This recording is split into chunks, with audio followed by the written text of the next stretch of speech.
Oh, hello, whoever's listening to this. Oh well. I've been playing this game, Need for Speed Underground 1. I mean, quite the popular game, but at the same time, something that I've been looking at for its looks, its vibes, its things. I mean, from what you can see here, sometimes it handles like a dream till you hit the wall. So what is all this about? I mean, I guess this is an exercise to see if I can commentate over me playing bunch of games at the same time, so to see how I do. Just to talk about what I feel about this game in general and like the entire industry. I don't think that's how it's supposed to be. But this game in specific and in general, the gaming industry and whatever's been happening with the console market and things and people doing really stupid decisions and how everything's been going. Try to not be as negative as I usually am when it comes to this kind of stuff. It's gonna be difficult, but yeah. I mean, this game is really fun. There's a reason why I'm trying to finish it, and I'm nearly done with that. Uh, it's been fun. The handling's decent, even though it's very understeer, which is not really my preference. Cars typically don't like to be steered apart, and, you know, that's something normal that you'd find around a game that is quite a little bit old, and it is definitely something really to have in your head. Uh, but it is really frustrating, as are like all the games that are in like this period, because you really don't expect where the difficulty comes from, and most of the difficulty is that kind of difficulty that is just unfair. So for example here, if I were to hit the wall, I'm not gonna get a debuff, I'm just gonna, lose all of my streak. And even if I get too slow, I just lose all of my combo, which is like very detrimental to my performance here. But I mean, I don't care about winning. I could do this like all day because drifting mechanics, as clunky and as counterintuitive as they are, especially in this difficulty, they're really fun, and it shows the work that a studio like Black Box did with the old Need for Speed games. They're like really well made, and it truly shows when it comes to just the joy of playing the game, the vibe of playing the game. And this was like the case for practically all of the Black Box games, bar Undercover, which that game was like a total horrendousness, and which is the main reason that this series has gone to absolute buffooneries and all the depths of lows and all the negativity it's been through. But at least we've got the good games to enjoy, and games like this are really fun to come back to every now and then, either through an emulator or playing them on the PC version, just like what I'm doing right now. I mean, the game feels really cool when playing on a keyboard. You don't really need to have a controller on you, even though I could just play this on my Steam Deck and I'll be all fine and dandy. In fact, I'm playing it on Steam Deck just in desktop mode. Yeah, it's really, really, really fun. Even though you just lose and do nothing. It's truly just like a chill experience. I mean, why is this gone? Is the big question. Why do we not feel the same? Is it nostalgia? Is it, I don't know, just lack of, willpower? Is it us getting older and having less energy and just becoming more negative, especially with social media? It can be, and it probably is all of those things, and also probably could be the games just not being the same, which is also true. But we already have what we need to have to enjoy these things. The old games are still there. I mean, you could find them if you put enough hard work in. I mean, the older black box games, at least their PC versions, they're really not very easy to find because those games have been unlisted for many reasons, mainly being licensing. So it's very difficult to come by these games on the internet unless you know about the places where these games typically are. So it is quite a difficult thing to go around and just, you know, play this game. Holy crap. I've been hitting so many walls. But yeah, this game is really nice, really fun. Even though it's been very frustrating lately, especially with the end game, and I've decided to torture myself with playing every single race on the harder difficulty, and this is not the kind of game you want to do that in. The rubber banding goes crazy, especially in the late game, and it feels like you just have an underpowered car that just does not steer. The oversteer or the understeer is quite noticeable. Besides that, lots of fun, recommend it, and I just hope, really, that truly this game, or at least something akin to it, can be released. And we're getting that wave. It's not going to be a Forza Horizon, of course, but it's probably going to be through an indie game. Lots of games now are set in like Japan or trying to capture this lightning in a bottle of driving cars in Japan because of the whole car-centric culture here, or not here, I don't live in Japan.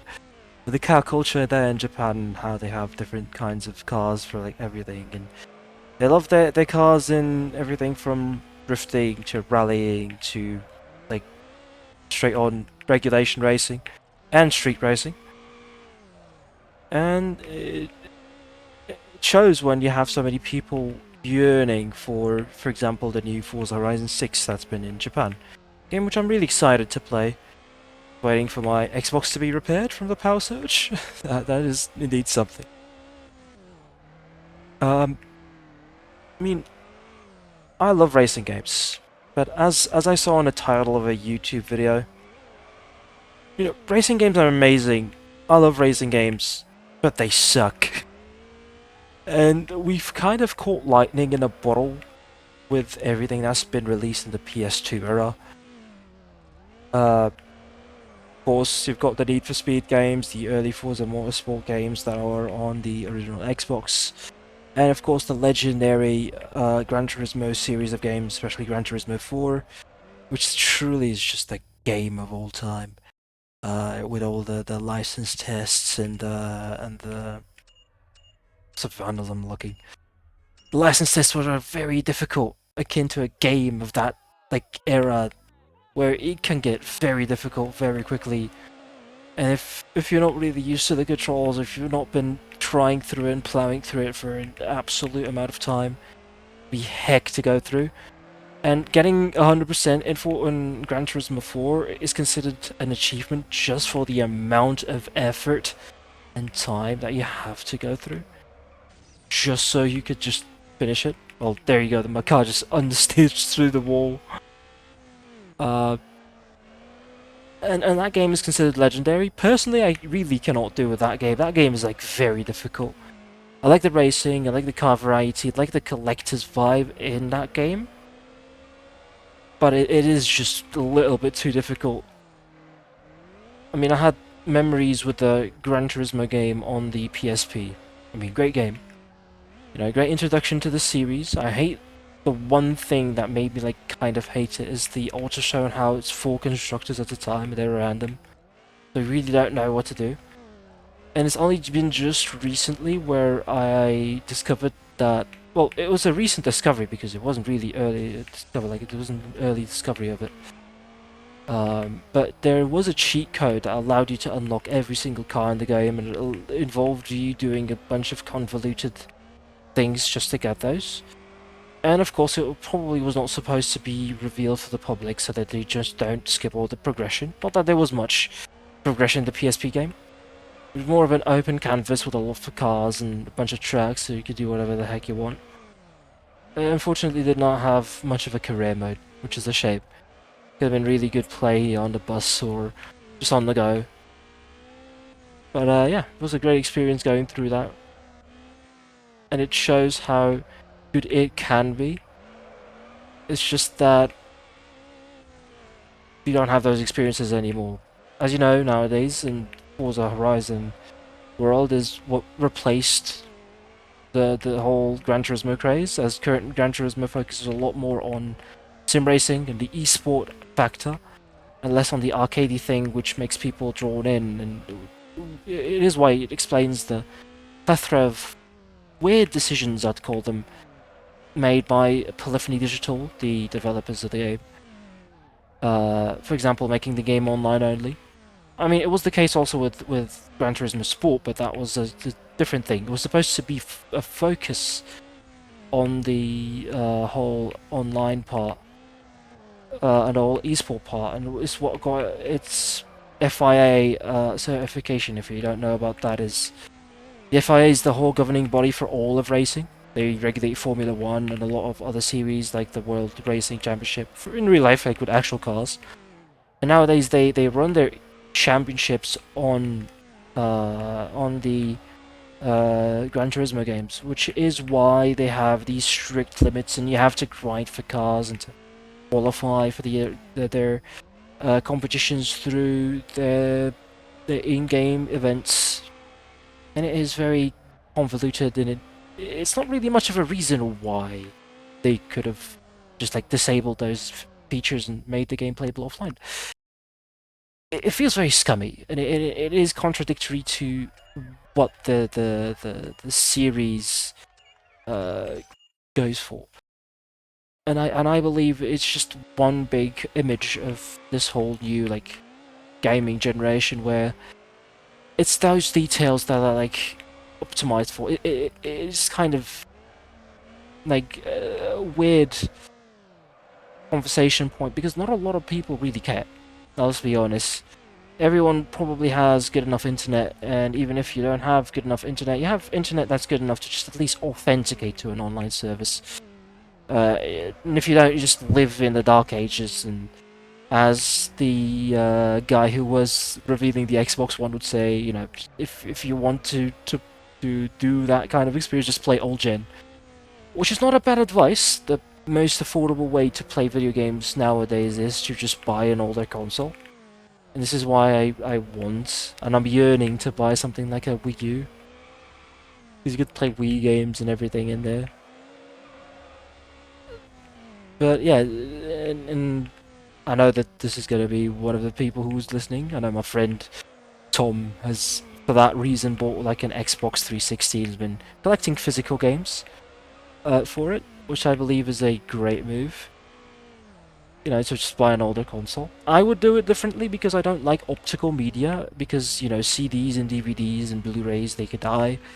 It's only like a matter of time since they all die, so I'm more of the guy who'd get a NAS, which is like a big server with a lot of storage. Nowadays that's like practically impossible with all the storage prices going haywire, whether it be for SSDs or HDDs. So yeah, it's getting insane. With the AI shenanigans. Yeah, just all my homies hate the AI. I feel betrayed, basically. So yeah, we skip over that point, quite negative. If you want to play video games as a random person, I would say, and I would recommend to just go buy an older console. It would not be that expensive. Probably mod it. If you just prefer to buy physical media, then that's your call, because it can be quite cheap to buy discs instead of just going for the easier approach of just putting games on an SD card. And just play your favorite video games. And heck, try out new games from the time back then. There's a reason, like a lot of games, just like this one that I'm playing right now, whether it be Breath of the Wild, Breath of the Wild, that's quite recent, as in, I mean, like Ocarina of Time, there's a little Ocarina of Time, that game's brilliant. Or a game like GTA San Andreas that runs on like a PS2. Or heck, like anything on a PS3 even. I mean, those experiences are, you know, heavily coveted for a reason. People love those games and cherish them every single moment for a quite defined reason, and it's because they're actually brilliant experiences. So yeah, go ahead. Buy that old console, do that old thing. You know, pretend to be grandpa for once. You know, be like me, the bald uncle man. Just play your games, try out new things, and yeah, just have fun. seem to forget that that's what gaming is for. To go ahead and have fun. I mean, look at me. I've tried this event for like probably couple tens of times, like through yesterday and today, and I've still yet to like be able to beat that score. I mean, maybe I have to be in the zone. Maybe that's the goal. But still, it feels really cool to just drift around. In this game in particular, I feel like the handling allows it to be very fun. It's just the scoring is a bit rough. The AI is made to be absolutely competitive. Especially these hairpins, you cannot go very fast. So you have to like be very careful, or else you lose all your combo, and you have to like start building it again. Which like entirely kills your momentum. I mean, as for me, I at one point bought a 3DS and a PS Vita, and it truly was one of the brightest experiences gaming.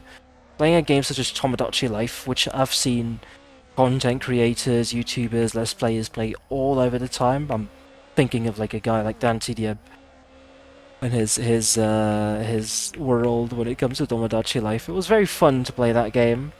I would like put in every single person that was interested to get in, like for example my classmates. I just get my 3DS and then give it to them and tell them, hey, wanna put yourself in this thing? I have like a little village of my own. So yeah, that was the thing that I did. And it was very fun. Like impressively fun to just go around giving people my 3DS. Unfortunately, I've never. I think what was the thing where it scans other random 3DSs? I've never seen one.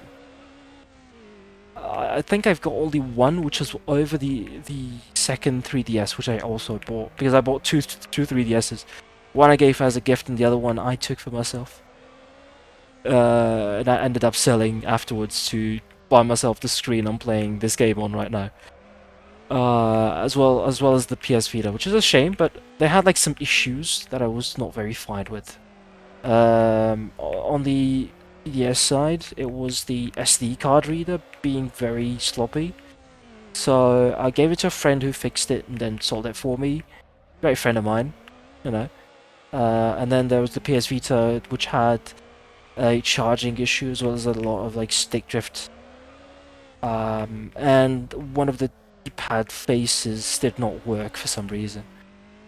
So instead of just playing around, I'm not much of an electronics guy in the sense that I don't like to open up things. But yeah, for the people who got that experience, and I just, wish them luck with the consoles I had to, because I bought the cheapest ones. I got my 3DS for about $30. And my PS Vita for about $60, which was an insane price at the time. So yeah, having the time of my life, then instead of getting those things, I got two other things. There's the screen, and I presume probably a video game of some sort. Well, I forgot. But yeah, back to the point. The big TLDR here would be to just have fun with your video games. You can have opinions, we can enjoy different things, but as long as we enjoy our little thing here, our pixels on a screen, as one certain YouTuber would call it, it transcends. It becomes something different. It becomes something like bigger than life. It just makes you feel better as a whole. Here, as I fail for the for the 5th time as I'm recording this. Oh yeah, it is very fun to just go through this. And even with the recording, then again, this game's like eons old.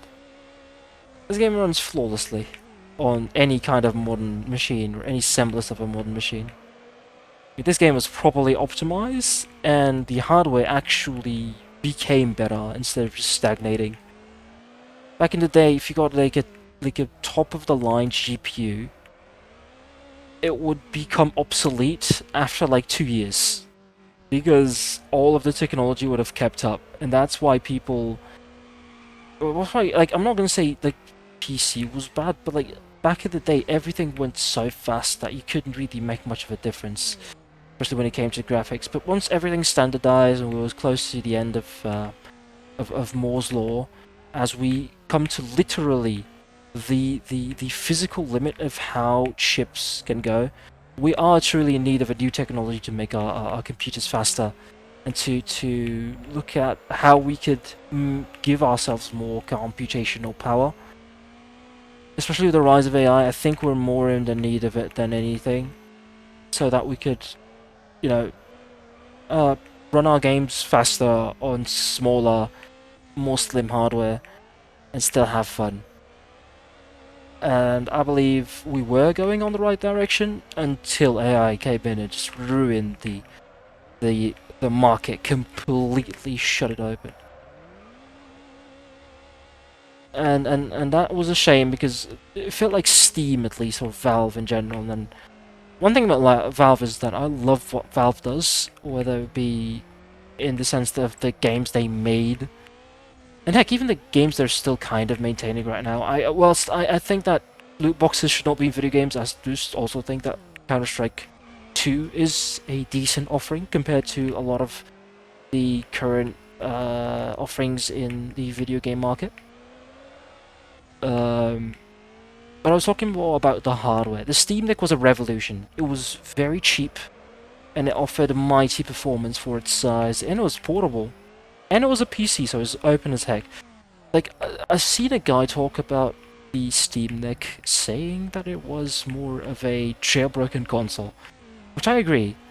Now that I'm playing this on the same Steam Deck here docked, it truly feels like a whole different experience where I could just undock this and just play it with a controller.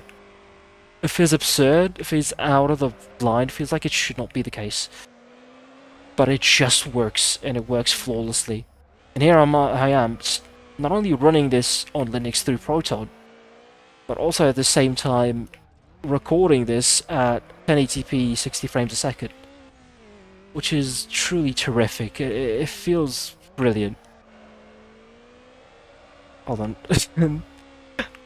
I need to lock in for a little bit. I mean, this is already the last lap. I don't think I'm winning this, but like, for the next one, I'll try to focus a little bit more, see what I could do.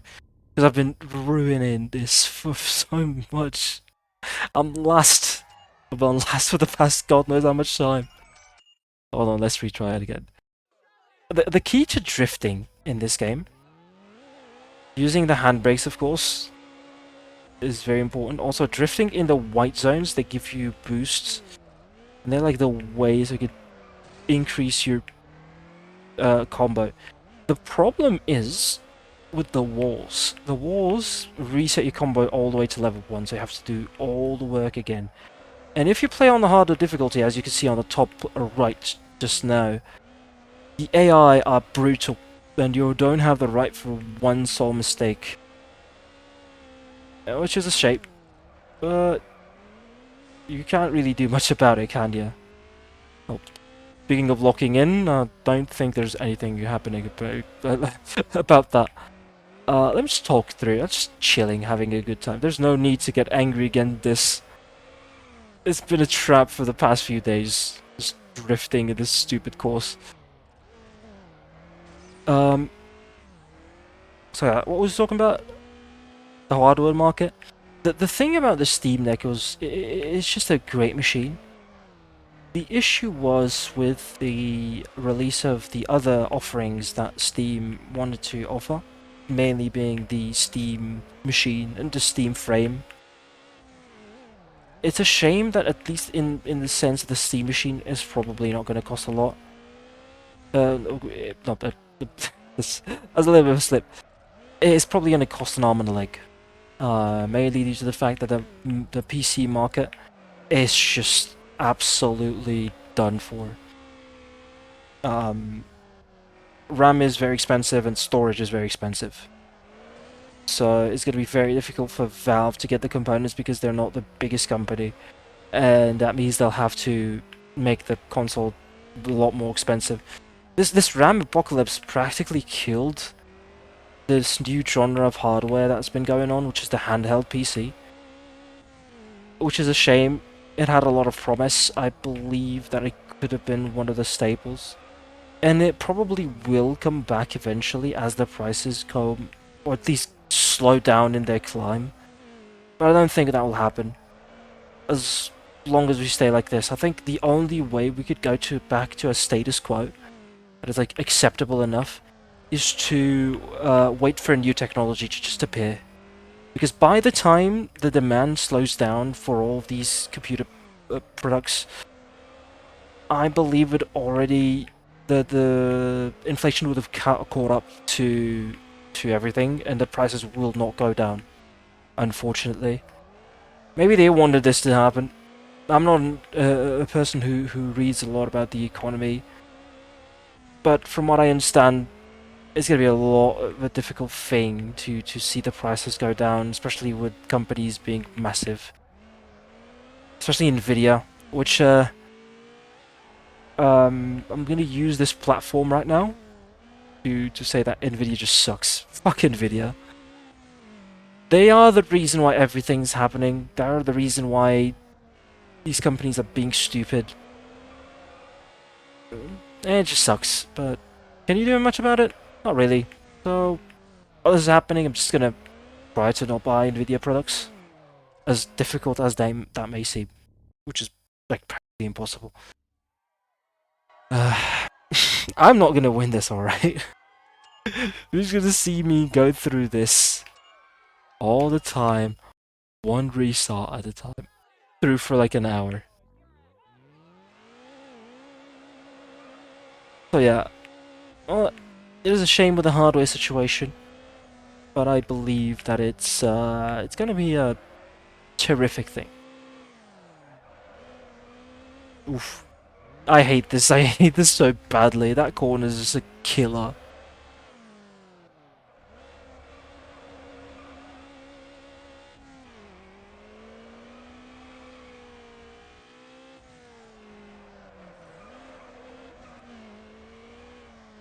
One turn, turn, turn. Not 12,000's fine. As I say that, leaderboard just goes kaput. Oh, there's the walnut. Well, that's a bunch of the drifts.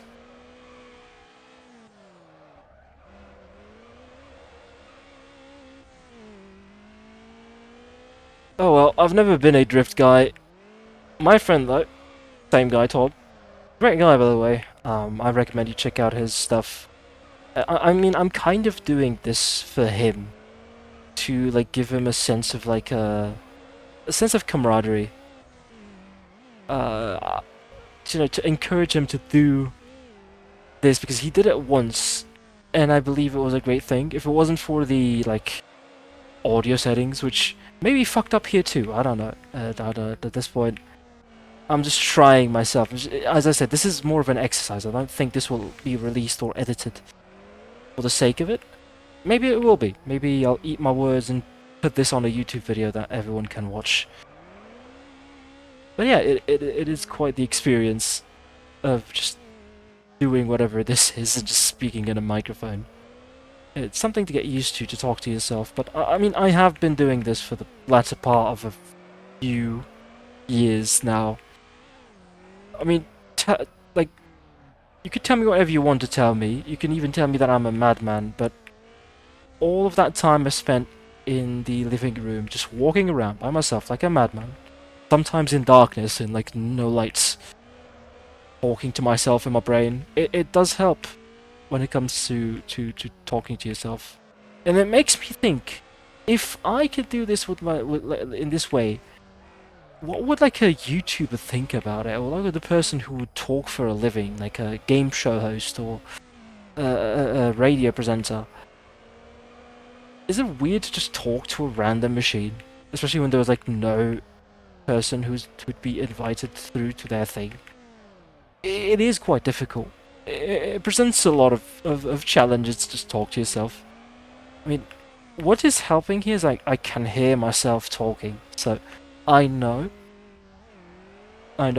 if I could say or if I would say something wrong. But what does not help which I just got on my mind, is the stupid random, was it Aussie accent or like British accent? Whatever it is, like, probably bad. Uh, it's my way of speaking. It feels natural, so I'm just doing it. There you go, drifting over. Uh, it is what it is. It definitely is what it is. Um, so yeah, a great exercise this is. You know, doing whatever this is, and having fun while doing it. Uh, yeah, because this is veritably very, very fun. Ooh, nice drift, but it's too slow. Turn, turn. I mean, it's still too slow, and I'm yet to break the 3x combo. There we go. There it is. This turn is just... These U-turns are very tight. Tom, you'd be screaming at me. Oh, god damn it! That nudge counted. Oh, come on! Oh, that's lame. That's just lame. Give me a sec. I don't think we're coming back. Some people would drift around these. The problem with drifting around these is the freaking chicane at the end, which just makes things as hell. I have to start all over again. There we go. Back to number 3 here.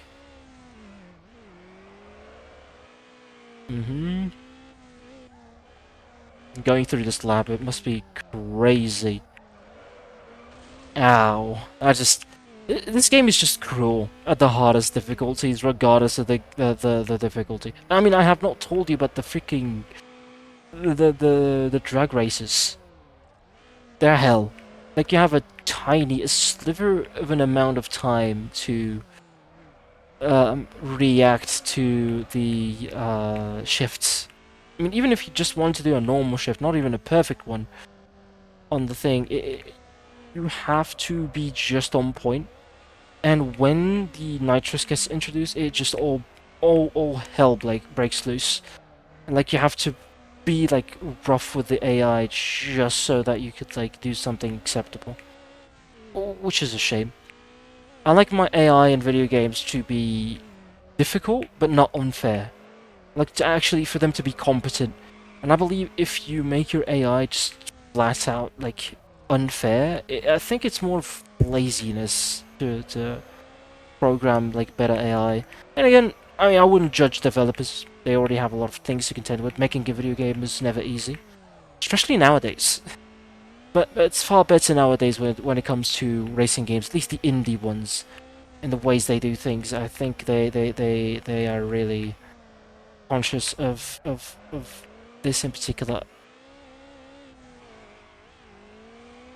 Oh, that was close. Oh, that's gonna be... Yeah, I don't think it's gonna be enough still. We could try. No! Damn it! It's a heartbreak. You have to do it or not to touch the thing.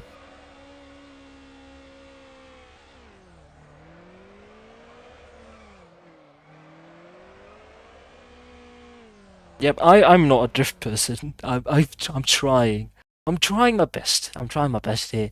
Big 3rd places, freaking 4th places. And the problem is, I'm very close to the finish. This is just stretching the game time I have on this game. For better or for worse. I want to play Underground 2, which feels like it's the game for me. More customization, more cars, like an open world to actually drive around and cruise around. It's not as good as Most Wanted. Most Wanted still holds like a very special place in my heart. But like this is just a classic, and it just goes into the status of the unk. Maybe I am the unk. I'm supposed to be the uncle. But this is very fun. This is as fun as it gets. Just cruising around. Maybe video games were meant to be like this. Oh no. I hate this. I mean, if it was a race, just everything goes so smoothly when it comes to those in particular. I mean, after this, I may go try out that race I still have instead of just doing this. You know what the weird thing is? This is not boring. Maybe it's boring for the viewer, but for me, the player, it just works. Well, as long as I don't crash like that buffoon driver that is me.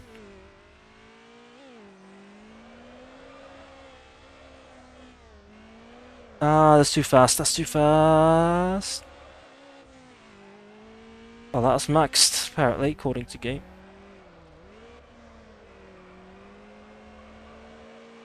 That's 20,000 points, baby.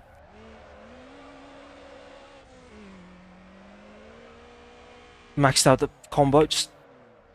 Damn, it's too slow, too slow, too slow. Oh, god damn it. Even lost times 4. Oh, that's too early. That's too early, sad. Come on. Alright. So, I've changed cars 3 times in this save. I believe I had a 206 Peugeot. And then I switched it to a Toyota Celica, which has served me really nicely. And now I'm on the Mitsubishi Lancer.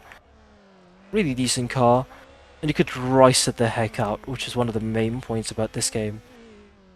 It's something that we miss from like other racing games of the sort, but like this thorough customization. The sense that you have multiple parts for every single part of the car. Whether it be the front bumper, the rear bumper, the side skirts, the bonnet, the roof of the car. It just works. And you can do your own thing. You could tint your windows, you could have neon.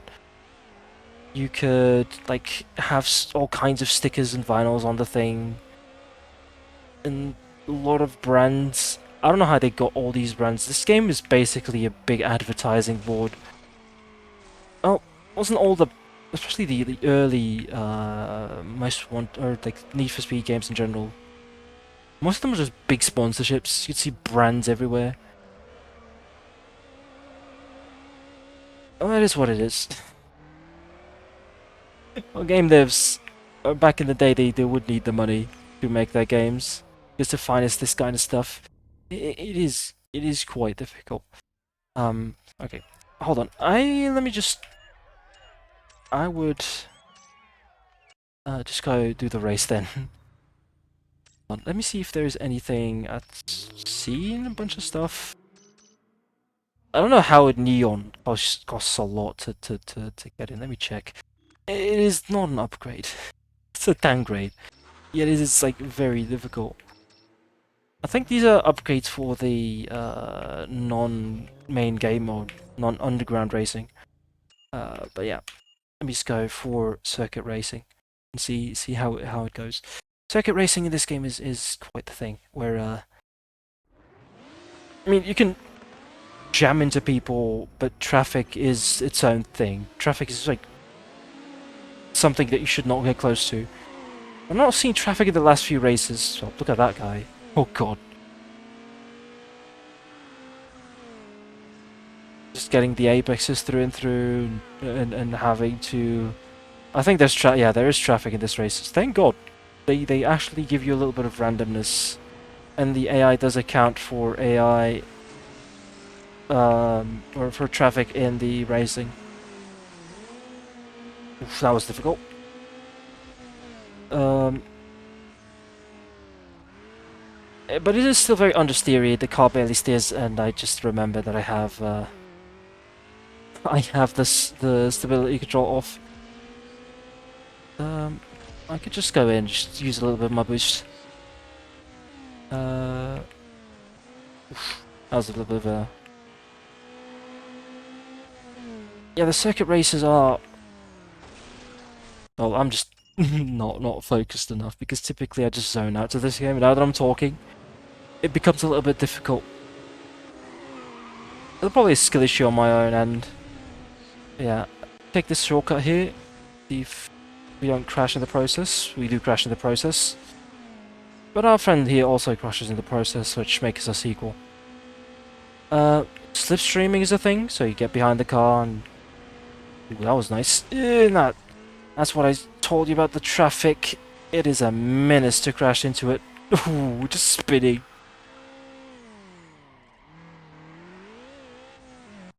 Yeah, let me just restart it one last time before I add it. This is the actual start, just don't mind me. I prefer another racing game in terms of circuit racing. This is more for street racing. I don't have a problem with street racing, it's just that it's a different thing. A bunch of people nowadays are going through more simulation things, going through like, you know, Hesse and Assetto Corsa with their wheels, or rather with another game, or to just go with something full simulation, like an actual racing game, whether they'd be going for Formula 1 simulation or something akin to, you know, iRacing, or heck, if they want something more normal and very much big quotes, like an actual driving simulation, they go for something akin to, oh, there's a crash, something akin to BeamNG Drive, which is a great game on its own part. I believe it's really cool, especially its inclusion of automation. You can just literally make an infinite amount of cars for that game. Even though that other game is quite honestly just very different. But yeah, Underground 1, great game.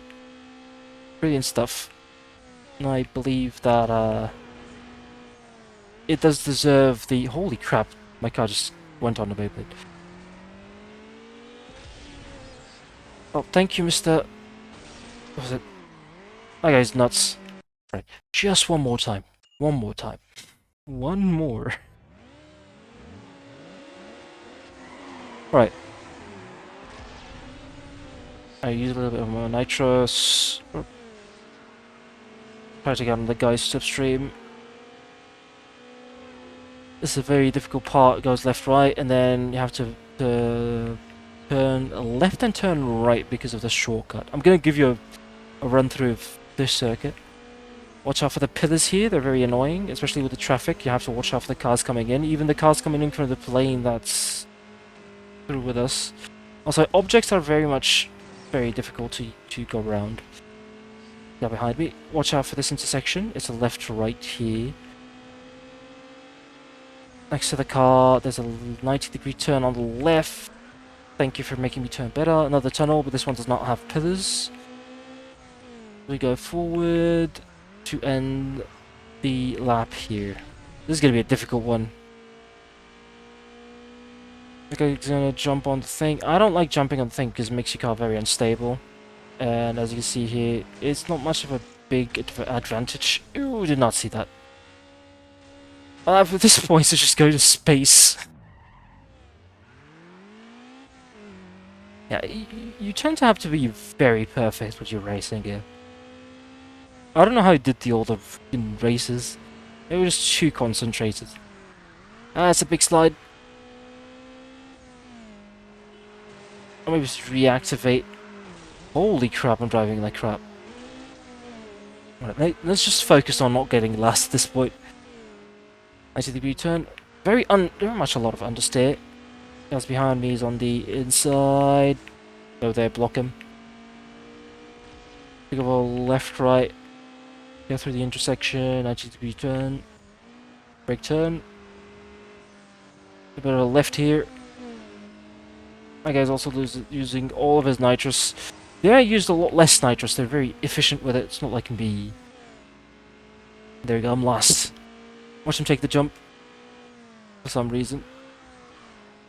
Can be very much here. There's an overtaking opportunity. Nearly.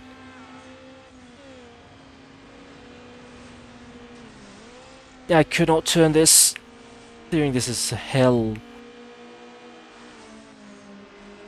There we go, that's an overtake.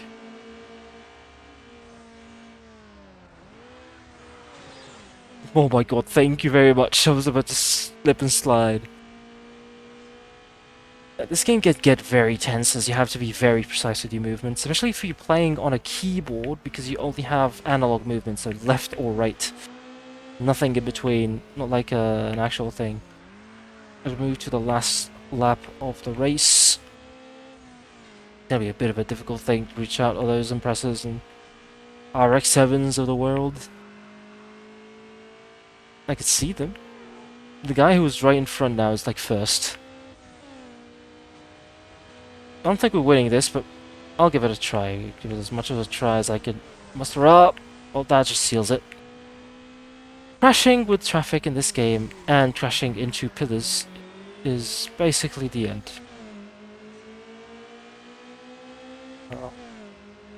Maybe this kind of difficulty is what people crave. And I've seen a lot of discourse about difficulties. Difficulty is a very, very, very unique point to talk about when it comes to video games. I prefer, as I said, you know my opinion. My opinion about difficulty is for difficulty to be more fair than unfair. And then give you options for it to be unfair, but like as like additional options rather than just things on the difficulty slider itself.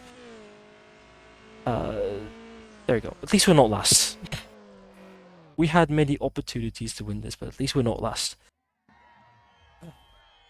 Well, I presume we've recorded about an hour of things, so I don't want to make this more long than what it is.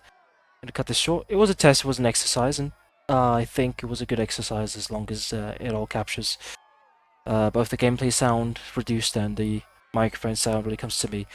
But yeah, thank you for listening. See you very soon, and I hope that the next soon thing would be something very special. But yeah, see you then. It has been very fun. Thank you very much.